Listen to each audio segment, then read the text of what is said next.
one language. And I want you to carry that saying with you as I go through a little bit of the statistics and the programs that we have and some recommendations that we hope to see coming forward. In California, we have 1.4 million English learners in our public schools, K through 12. 2/3 of the students are in the elementary grades, and 1/3 are in grades 6 through 8. So we have a large group of students who are still in our secondary schools who are English learners. 83% of all of the English learners in California are Spanish speakers, and then the next four highest languages are Vietnamese, Cantonese, Filipino, and Hmong, and all of those with under 3% of the population of English learners. For us, looking at the achievement gap between English learners and English-only students is something that we take very seriously and is our focus in terms of turning around. Now, that gap has grown over the last 8 or 9 years, since 2002.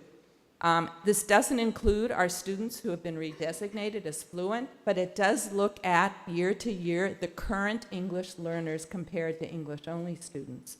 And you see the gap has grown from 33% to 37%, and for us, that's something that we absolutely have to think about turning around. So in California, you know, we did pass Proposition 227 in 1998, which limited the kinds of programs that parents saw readily available to their students, but these programs are all still available in California public schools. And for, I know that, well, the chart's large there, that's good, but the one you have is kind of teeny, but you can see up on the large screen that all of the programs that exist for English learners have different goals. Different students are enrolled in them, different student characteristics are enrolled in them, and for a different period of time. A large number of our students, especially at the secondary level, are enrolled in mainstream classrooms with absolutely no additional services. And then the default program for Proposition 227 was called Structured English Immersion, and that program really was a designated program written in law for 1 year. Although if students did not meet a level called reasonably fluent, they could stay in it longer. So we see students in structured English immersion for anywhere from 1 to 2 years, mixed language groups, and then from there they go into the mainstream. There are 3 different kinds of bilingual programs that we see across the state of California. A short-term bilingual program called Transitional Bilingual Ed. Those are for kids really in grades K through 2, K through 3, and the goal of that program is a quick transition from using the student's primary language to an English-only program. And then there are 2 bilingual programs for whom the goal is really bilingualism. And those 2 programs, one is called Developmental Bilingual, or sometimes Late Exit Bilingual, and generally the students in those classrooms are really all English learners. And the goal of those programs is for the students to become bilingual and biliterate at a high degree of proficiency, doing well in both languages. And then the other program is called the Dual Immersion Program, sometimes called two-way immersion. And in that program, again, the goal is bilingualism, but the composition of the classroom is different. Generally, half of the classroom are native English speakers of the target language, and the other half are English-only students. And both students are learning in both languages, and for both sets of students, the goal is bilingualism and biliteracy. So here we have 5 programs. If we look at the students in California, 95% of English learners are in the English-only programs, the first 2 columns, mainstream and structured English immersion. Only 5% of the English learners in California find their way into one of the bilingual offerings. Now that's an issue probably because of Proposition 227, but for us it's an issue of really knowing that being in a bilingual program is an option for every single English learner in the state of California, if only the parents request it. And so it's really an issue of working with our parents, talking about the benefits of the program, and making sure that school districts know they have the legal obligation to explain these programs, and parents have the legal right to choose them. You'll hear a little bit more about that later. We're very worried about whether we are doing a good enough job of explaining that option for our parents, and we know we need to do more work in it. Actually, we've had a conversation about informing parents on that issue with our superintendent. We're hoping to get some more information out to the field. So for us, when we look at these two different program options, the question is, what do we know about how students do in these programs?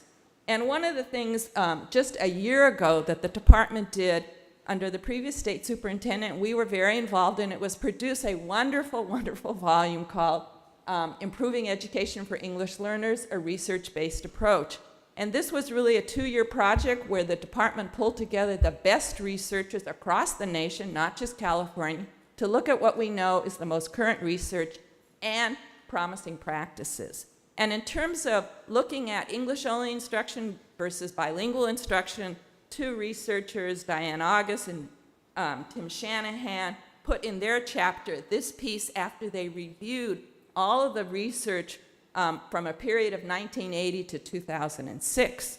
And their final conclusions on this says that a comprehensive review of studies that compare English-only instruction to bilingual instruction demonstrate that language minority students receiving instruction in both their native language and English did better on English academic assessments. This was true at both the elementary and secondary level. So it doesn't mean that students can't do well in English-only programs, but when looking at both, the research was very clear that students who are instructed in both languages do better.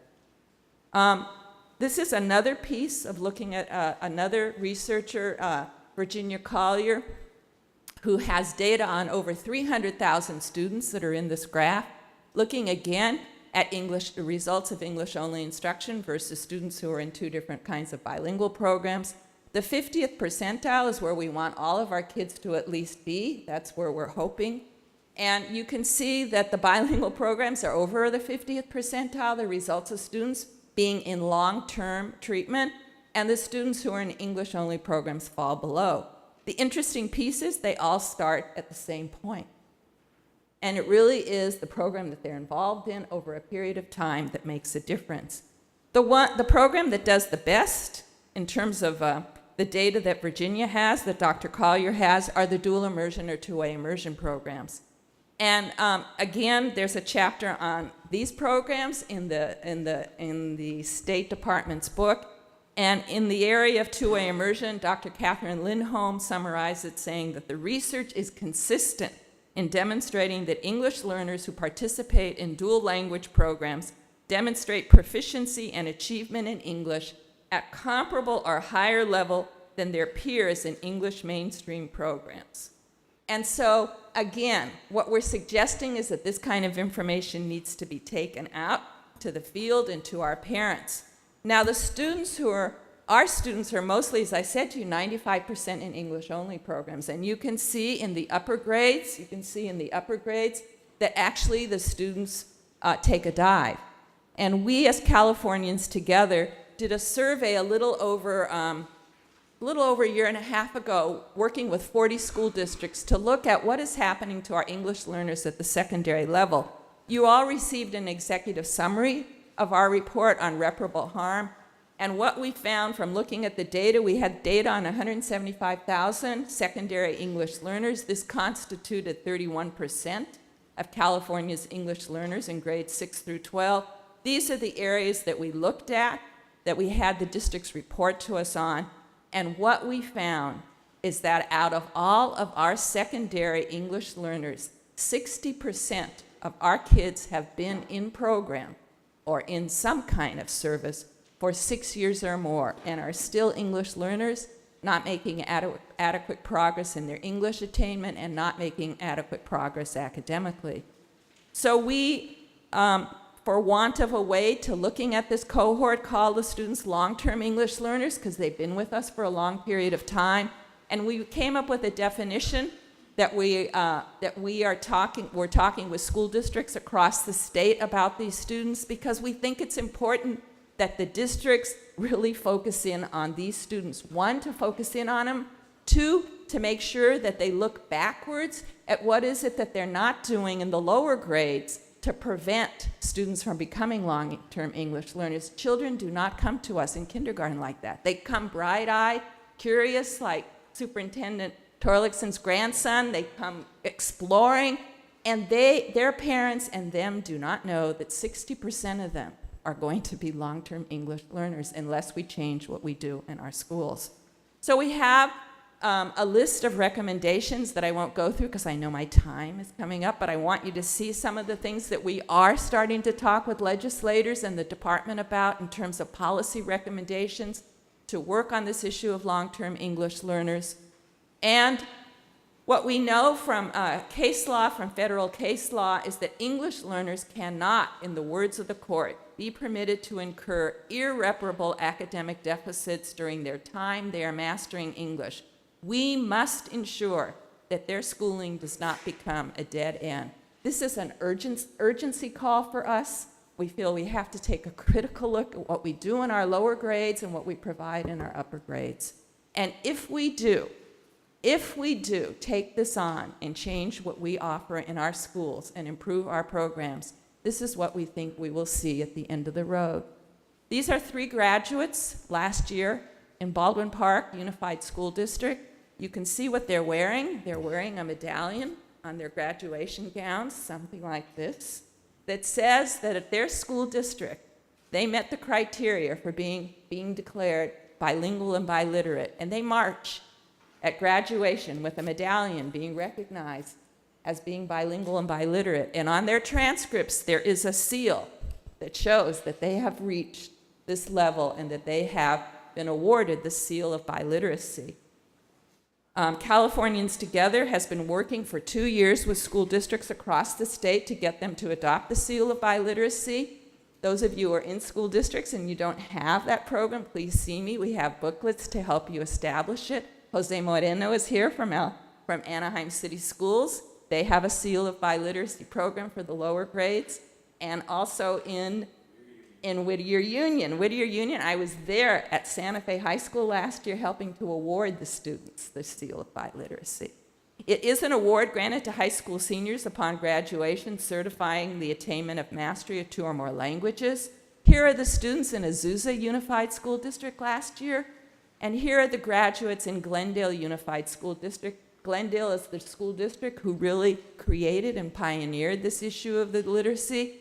And I am so proud to say, Tom spoke to it, that California is the first state in the nation to have a state seal of biliteracy.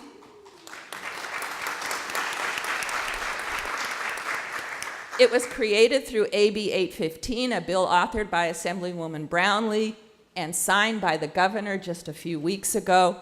These are our students of the 21st century. We have just finished producing a video on the seal of biliteracy that if you go to our website, it'll take you to our YouTube page and you can see it or you can purchase it. So thank you very much. We hope all of your students and our students will be the students of the 21st century, bilingual and biliterate.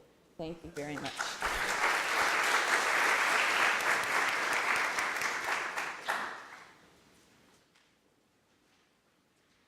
Wonderful presentation. Thank you, Shelley, for that insightful information. Next will be Dr. Maria S. Quesada, PhD. She is the Chief Executive Officer for the California Association for Bilingual Education, CABI, and the former director of the California State Parent Information Resource Center, where she supervised the activities of the center and a research study on parental engagement. Dr. Quesada obtained her Doctor of Philosophy degree from the University of Southern California in 1992. Her major was Educational Policy, Planning, and Administration, with a supplementary in Curriculum and Instruction and additional studies in Linguistics. Welcome, Maria, who is also from Pomona. Thank you for being here with us today.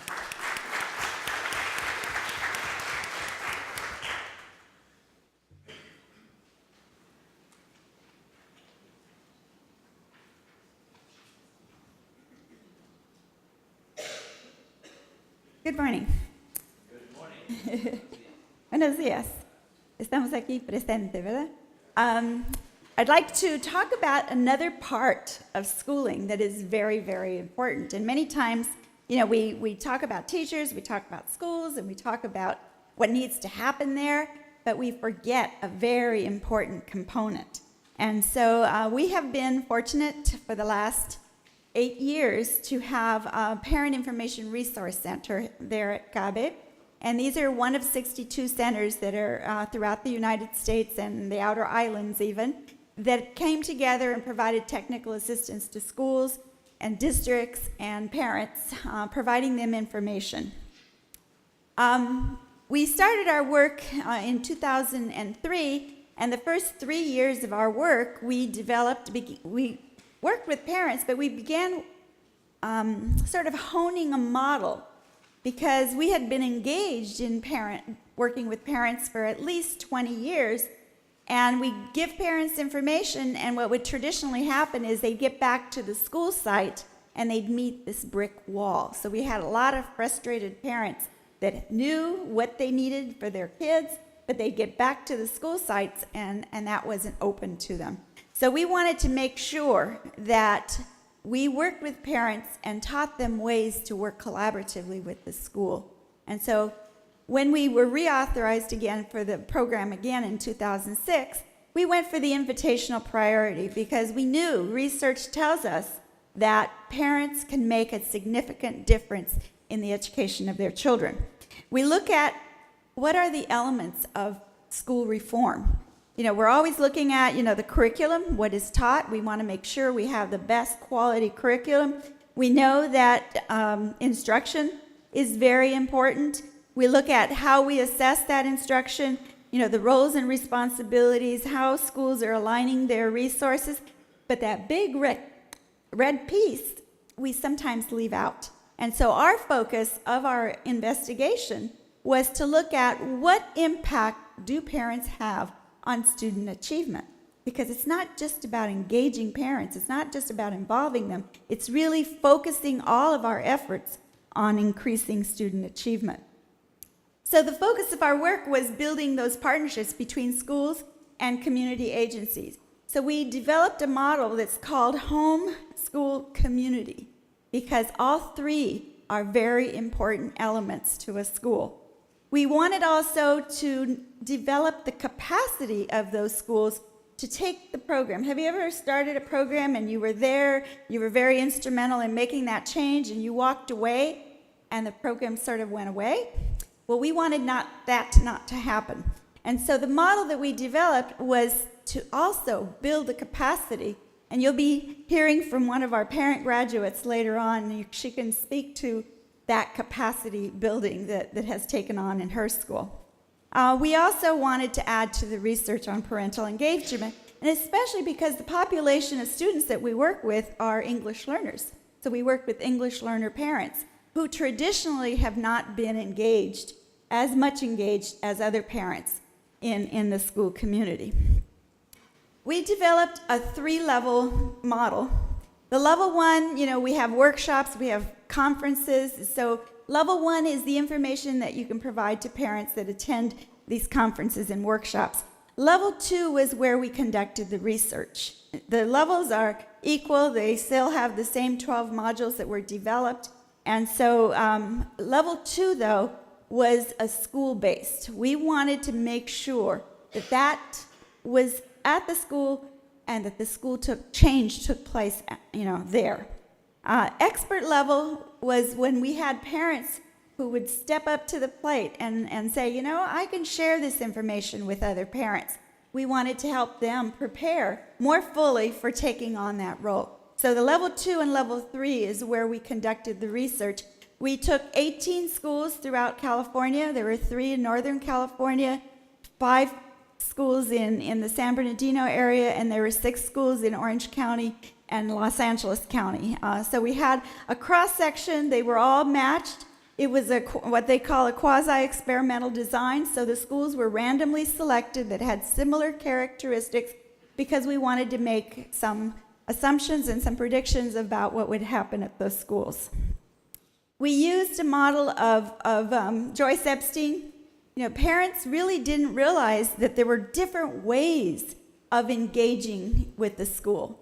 They thought that you just had to go to the school, and so there, many of our parents work 2 and 3 jobs. So how do we engage parents to know that even though they cannot be at the school site, they are still very much engaged in their children's education? So these types sort of help us talk to parents and let them know of the variety of ways that they can be involved. We have a methodology called community learning theory. Our community needs to feel like they are part of that community. So the wording is a little off, but it's conocimiento. Conocimiento means that we learn to know about each other in a very different way than the traditional meeting usually comes about. We want to know what your strengths are. When you come to a group, all of us bring strengths. So it's a very much strengths-based model where parents have had their children, have a lot of rich funds of knowledge and ways of working with their children. They just need to have additional information. Through that process, we saw some individual growth, and then we saw some community growth. The schools had a sense of community. They were not just advocating for their own children, but they were advocating for all of the children in that school. And so that was a process of change that was happening at that school, which brought a lot of unity. We had one school in the San Francisco area who decided that their playground, was not a very good playground.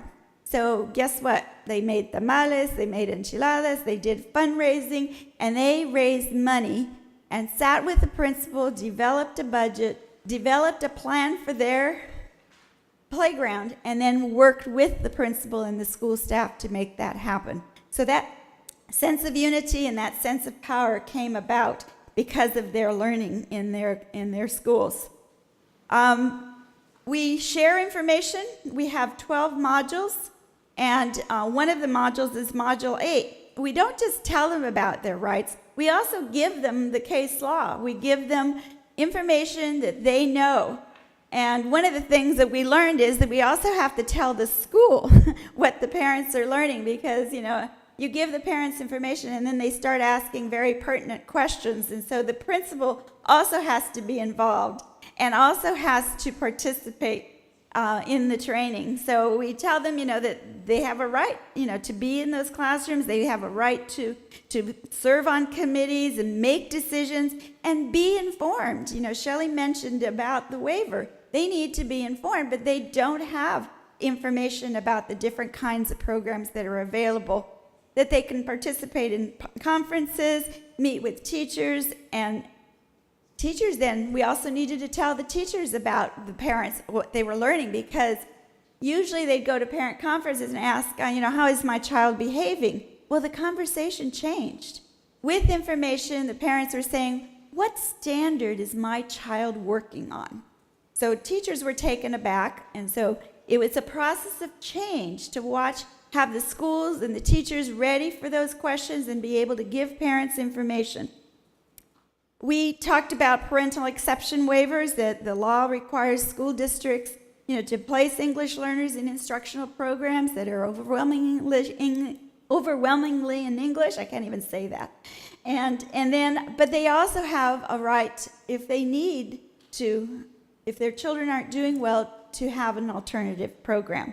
And that no solution is exclusively in English. And that they have, Shelley mentioned the difference between the use of the primary language and the English. Any kind of support in their language is going to help them. So if the parents are the only ones that can provide that, we encourage them to use their language, but then also to know that they have a right to have programs in their language. What we found is that, parents understand that they should be involved, but they need to feel capable of making that contribution, and they also need to be invited. So we need to look at what happens to them in the school setting. We know that the critical elements are building relationships, always linking parent activities at the school to learning, addressing differences. Not all schools are the same. So you'll need to look at the school community and see who our strengths are, who's there, and then make decisions. Supporting advocacy. Advocacy is a good thing. Many times people get fearful of advocacy, but parents of children who do well know how to advocate for their kids. And so that's a skill that they know. And then, of course, sharing power. You know, when that principal sat with those parents and decided what that school playground would look like, it was sharing power. Our two research studies were, questions were, what effect in helping parents in increasing the type and the frequency and intensity of support that they provided for their children's learning, and what impact did that have on academic achievement. This is the first year we followed those kids. We matched the students with the parents who attended. And so the first year that we looked at student results, in math, the kids grew 18 points on the California Standards Test of those parents who attended the training. In English language arts, they grew 13 points. So we said, fine, this is great. It really tells us that parental engagement is important. Let's look to see what happened to them in the second year. I don't have the nice graph, but they grew even more. 22 points in English language arts and 23 points on the California Standards Test. So this really begins to show you the power of parental engagement. It's just these parents coming to our sessions, knowing how to work with the principal and the school, and really focusing every single thing that they do on increasing that student achievement. You can see what happened with the individual schools themselves. 4.7, we had a control school and a treatment school. The control school in English language arts grew 4.7 points. The treatment school, where we had the program, the other students that whose parents did not participate or who did not give permission, they grew 2.6 points. But those parents whose children, or those children whose parents attended the sessions, they grew an additional 14.9 points. You can see the same thing happening for math. And it wasn't only the students that had success. The schools themselves had success also. 8 of the 17 schools met their AYP targets. For English learners, 34% of them were at the proficiency level. In math, 12 of the 17 schools, we said 17 because one did drop off.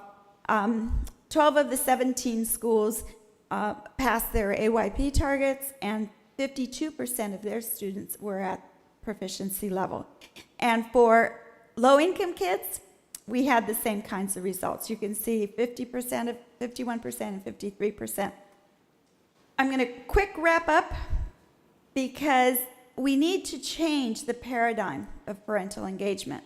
And when we looked at our program, this is the new paradigm the U.S. Department of Education is talking about when we talk about parental engagement. A shared responsibility, strength-based and collaborative, systemic, integrated, learning outcomes-driven, ownership and continuous improvement, and it has to be a sustained effort. And family engagement is the process for building true partnership between the home and school that connects families to student learning and school improvement.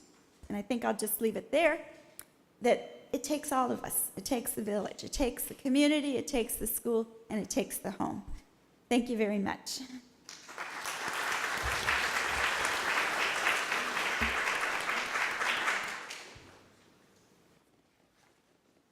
Thank you, Dr. Quesada, for your presentation. Sure.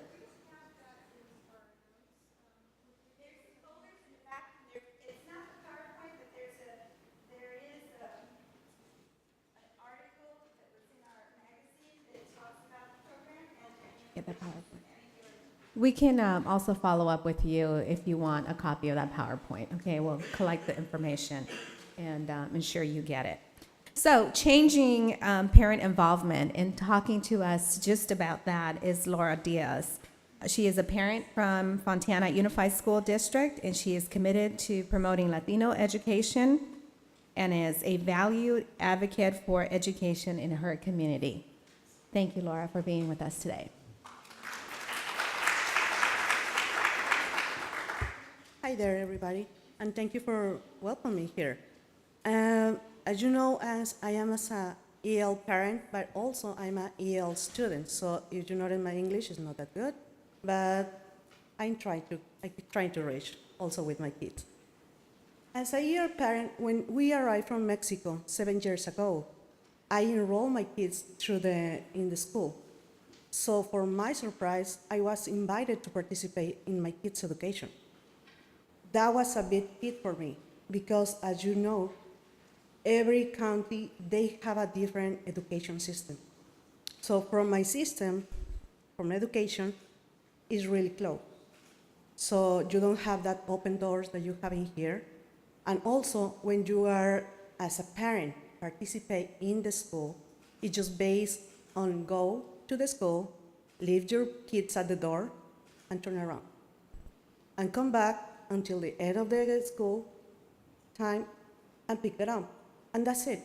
Your participation at the school is just be taking your kids on time and take it away, try to make your kids to make the homework at home, and that's it. You are not allowed to be inside the buildings. So when we arrive here, the teachers, they start to tell me, oh, you can kind to participate here at the school. So I was like, okay, that's fine with me. But thank you for the program Inspire, because when they arrived to the schools, that was another big surprise. Because, okay, they tell us, okay, come back, come here to school, participate. But how do I participate? What do I need to help my kids? What do I need to help you as a teacher and also as a school? What are my tools that I have and what I am available and what I'm not available to do in the school? So that was a big difference. So when the program came, that was basically the first steps that they showed you. Okay, you know what? These are your tools. This is how do you use it, and this is how you are going to use it for your kids' education, but also you're going to use it for help another parents that aren't aware of these tools. So basically, the tool is how you can navigate through the education systems, and how do you keep your kids in school and also raising their grades. That was really good information for me. So as Maria was explaining before, this is a program for not just 1 year. This is a program for several years when you were passing through the levels. And when you were passing through the levels, you are able to get all the knowledge. And also, when you finish the levels, you are able also to go to the different schools and be able to go parent to parent to transmit also that information. Believe it or not, that is also another big response for the parents, because when you go over there, when you step the first time over there, they look at you and they say, oh no, this is another teacher. Or this is somebody from a syndicate, or this is somebody contracted by the county or somebody else. But when they learn that you are a parent as them, believe me, all the walls that they have through the system, they went out. Why? Because they feel like, oh, you know what? This is a person who I can relate. All the problems that I have, she's passing through those. So that is an easy way to get to the parents, to reach to the parents, and tell them that, you know what, if I can be here sharing all this information, you are able to do it too. So basically, we form, in the Project Inspire, we form a team, but that team is not just one school or two schools. It grows through the district, and also we grow through the county. We are able to go not just our district, but just go to a different other districts around Fontana, and we are able to expand that. So we have a lot of rich people. We have a network right now. When parents from Ontario can call you, you know what, Laura, I need some help. Can you come and help me in this school? We are fine. We are able to go and trying to help them there. But also, as we are over there talking with the rest of the the parents, we get all that need that the parents has and also that the students have.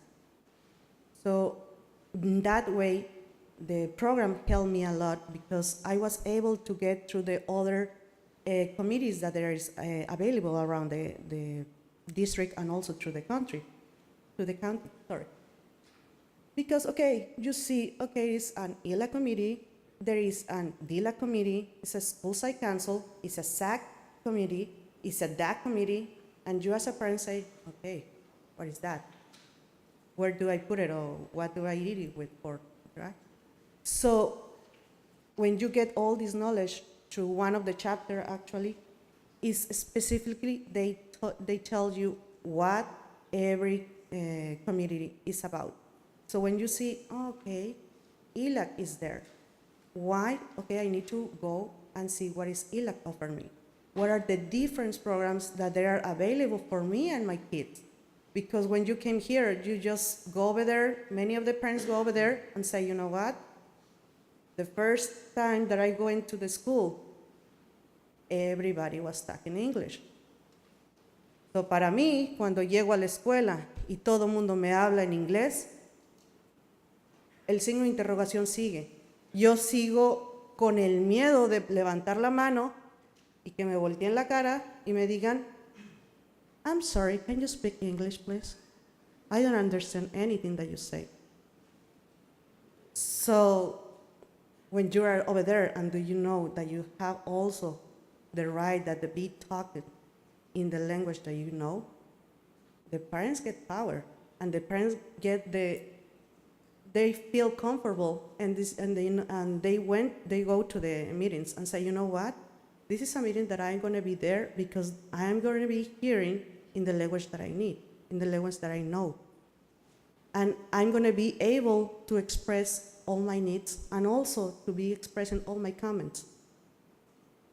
So through the ELAC committee, we moved to the DILA committee. And with the DILA committee, we were able to see, okay, I'm talking with the parents, and the first mistake that we are getting as an education system is that we assume that the parents know all the information. And believe me, we don't know anything. The first time when you enroll your kids, they tell you, oh, okay, here is the papers, fill it, go to the next window. Do the same. This is the papers, go to the next window. Ah, okay, you finish. Your kid is gonna take a test, and then you're gonna be enrolling to the school. And that's it. What happened? Several years after, you go to the school and you see your kid is not available to move to the next step because your kid is still enrolling in the program for English learners. And you as a parent is like, what? Where is English learner? My kid never went to that program. And yes, you were in that program, your kids were in that program, you signed for your kids getting the program. So that's the first mistake that we are getting in here, assuming that the parents know. So through the DILAC, that was one of the first things that we were able to, how do you say, arreglar? Okay, to be solved. Because, okay, we make the master plan for the EL students. And in that master plan, that was one of the first things that we trying to put it over there, rewriting. The first time that the parents go to enroll your kids, you need to give it all the information. You don't assume that they know. You tell them, you explain them. So in that way, the parents are available to take the decisions that they are important for the kids' education and for their future. Many of the parents, they are afraid to go to the schools. Why? Because they don't know there is a committee, there is a part of the schools that are available to help them in the way that they need. So those are the many things that we are sharing through the district and also through the county. And thank you to Maria Quesada for inviting me. And that's for me. Thank you, because we are several parents, and believe me, if you go to the parents, you reach the parents, and you teach them how to help you, they're going to do it. Because the most important thing in here is our kids' education, our kids' future. Thank you.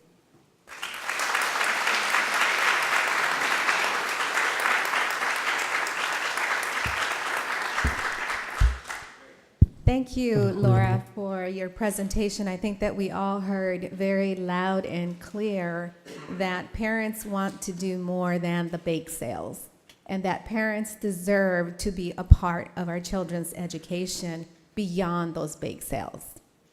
For me, I can't bake cookies, so don't ask me to do that, but I can do a whole lot of other things. So thank you, Maria, for inspiring us to do much more than what we believe we can do.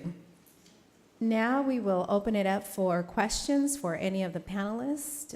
Anyone in the audience have anything, any comments or anything they want to clarify?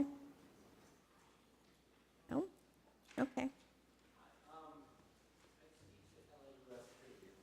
We have a mic. Let us get to the mic so everybody can hear. Hello, my name is Marco Flores. I teach in LAUSD, and my friend here, he teaches SRODP, which is the preschool component. We know this. We know about parent involvement. We know the importance of it. It doesn't happen. It doesn't happen in LAUSD. It doesn't happen. I teach in South Central LA. I mean, do we have to make a law to force the schools to implement proper parent involvement?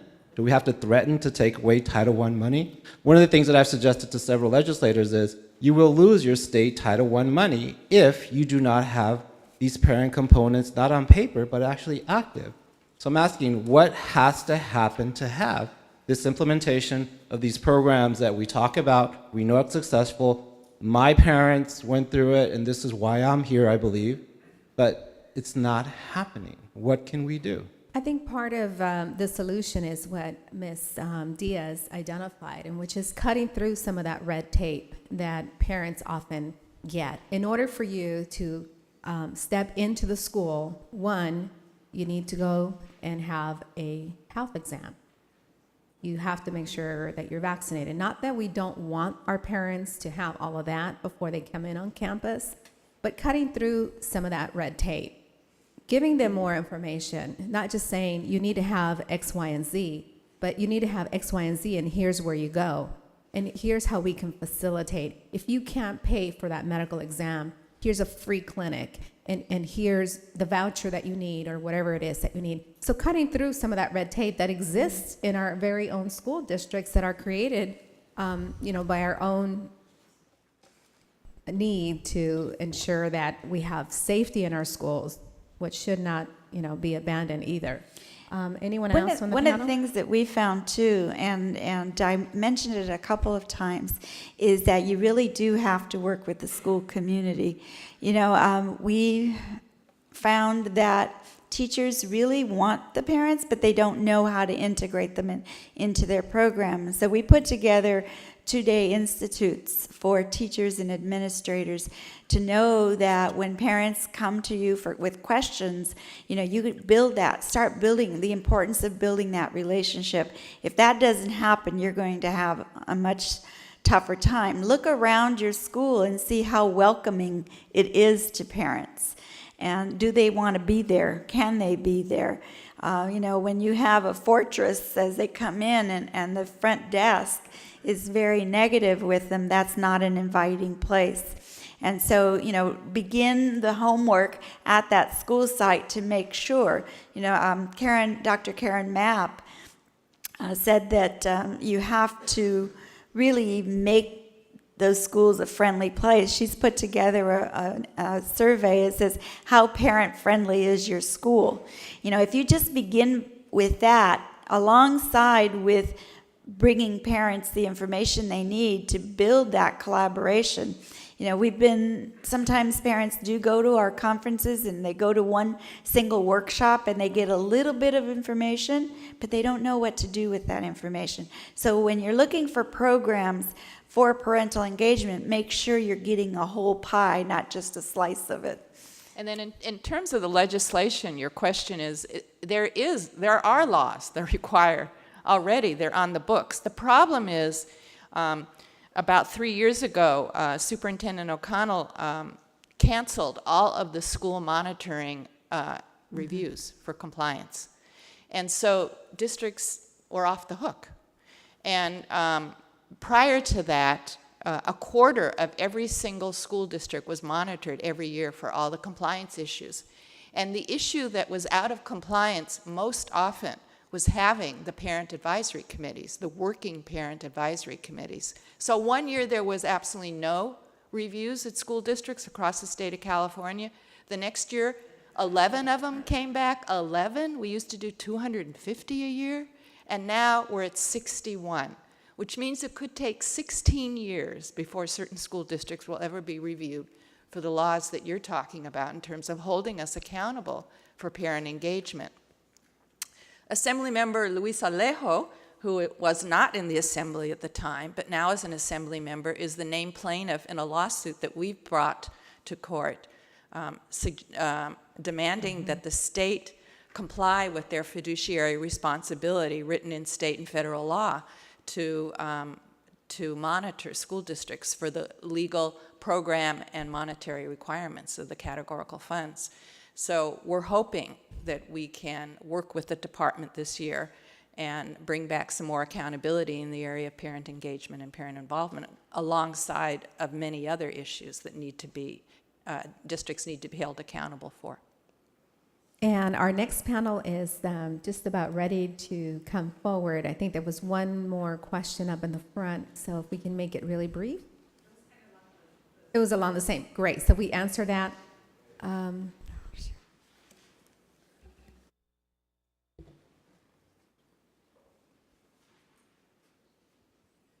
Thank you. My name is Cheryl Ortega. I am from Los Angeles Unified School District and United Teachers Los Angeles.